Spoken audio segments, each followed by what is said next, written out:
Hey everyone, Sky here to discuss the 2011 version of The Girl with the Dragon Tattoo, starring Daniel Craig, Rooney Mara, Christopher Plummer, Stellan Skarsgård, Steven Berkoff, Robin Wright, Rurik Van Weegen, forgive me if I said that wrong, Jolie Richardson, Geraldine James, and Gorn Vishnik, and directed by David Fincher. Now, before I get into this review, I must say that I saw this on Christmas, well, before Christmas, because it came out before Christmas Day, and I remember it being a little too intense, but let's just get right into this, shall we? Mikael Blomkvist, this time played by Daniel Craig, is sued by Hans Erik Wennerstrom, and Mikael believes he's finished, but talks to his partner/girlfriend Erika Berger, played by Robin Wright, about how much he's finished. Lisbeth Salander, this time played by Rooney Mara, believes he's clean, but they don't meet up again for another hour, and we're going to see another long movie at 2 hours and 38 minutes. But I'm liking the characters much better here than in the Swedish version, and I do like the actors portraying them. I think, in my opinion, they do a better job by director David Fincher. On Christmas Day, Mikael gets a call by a man who represents Henrik Vanger, played by Christopher Plummer, and asks him to come to Sweden to pay him a visit.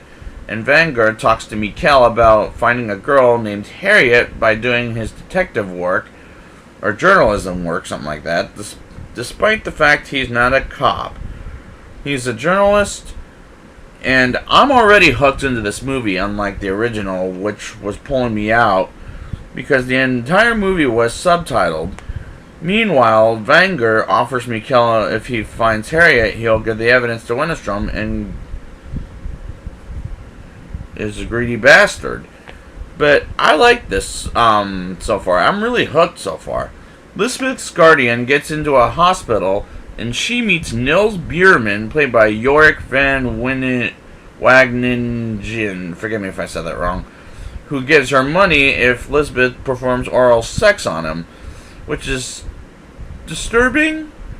Meanwhile, Mikael has a cat who stays with him when he lives with the Vangers for a while, and I'm liking these scenes so far, even though they are a little disturbing, sure, but I'm liking them.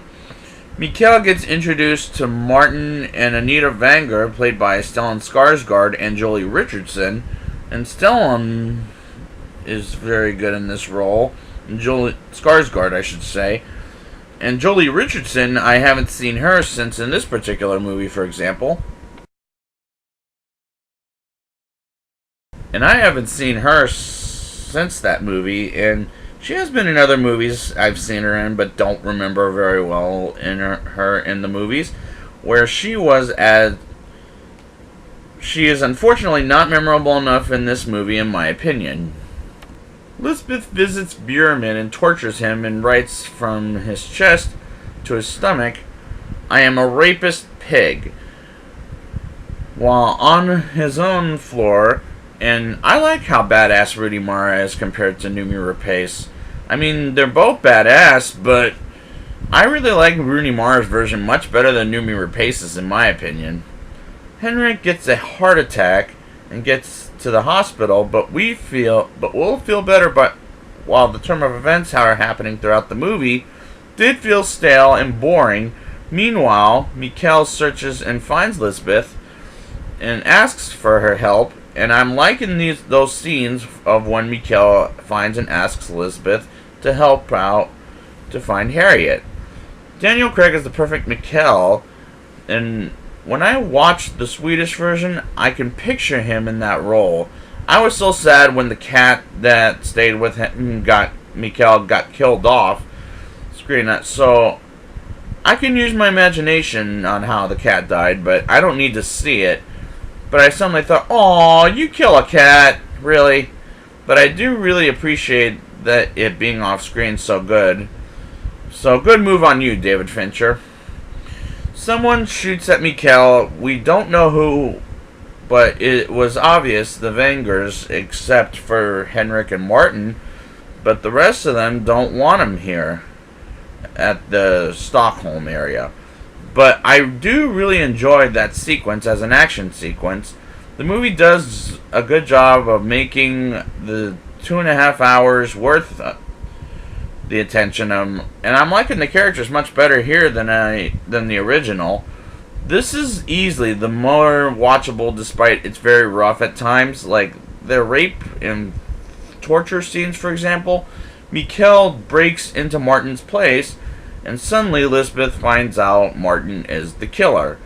Well, maybe the suspect, and Mikkel figures that out when he gasses him, and by he I mean Martin, and tortures him, and all of a sudden Lisbeth comes in and whacks him for a few minutes, and he escapes until he blows up from the gas of the car.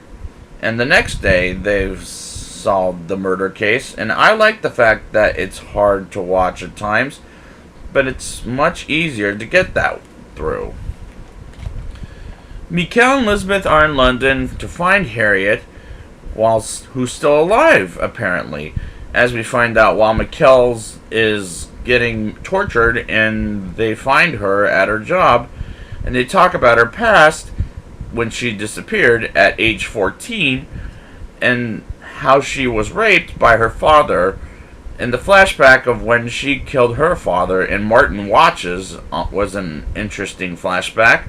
Mikkel sues Hans-Erik Wennerstrom and gets his life as a reporter again, thanks to Henrik Vanger, keeping his end of the promise. And it was a great scene, but the scene which was sad in the original and it was sad in this version, where Lisbeth sees Mikkel and Erica as she was about to give him something, but throws it away, and the movie ends right there. And I honestly do not like that ending.